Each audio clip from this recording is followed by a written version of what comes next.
మహబూబాబాద్ లో శ్రీ ముత్యాలమ్మ తల్లి ఆలయానికి భక్తులు పోటెత్తారు. అమ్మవారికి బోనాలు సమర్పించిన భక్తులు అనంతరం మొక్కులు చెల్లించుకున్నారు. మాజీ ఎమ్మెల్యే శంకర్ నాయక్ దంపతులు, మహిళలు, యువతలు పెద్ద ఎత్తున పాల్గొన్నారు.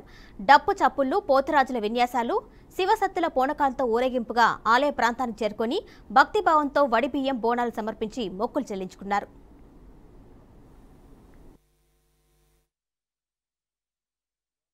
చాలా ఘనంగా చేయడం జరిగింది. మానుకోట ప్రజలు సుఖశాంతులతో ఉండాలి, ఆరోగ్యాలతో ఉండాలి.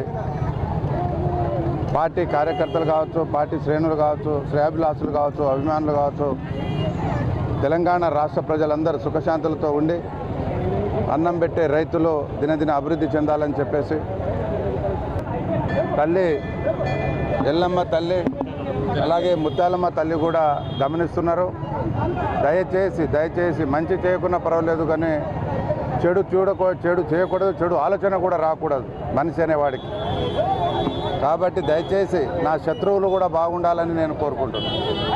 అందరు బాగుండాలి, సుఖశాంతులతో ఉండాలి, ఆరోగ్యాలతో ఉండాలి, దినదిన అభివృద్ధి చెందాలి. ఆ భగవంతుడు సస్యశ్యామలంగా పొలాలు, పంట పొలాలు అన్నీ వ్యాపారస్తులు అందరూ సుఖశాంతులతో ఆరోగ్యాలతో ఉండాలని ఇవాళ మొక్కు చెల్లించడం జరిగింది. బోనాలు చాలా ఘనంగా చేయడం జరిగింది. మానుకోట ప్రజలు సుఖశాంతులతో ఉండాలి, ఆరోగ్యాలతో ఉండాలి.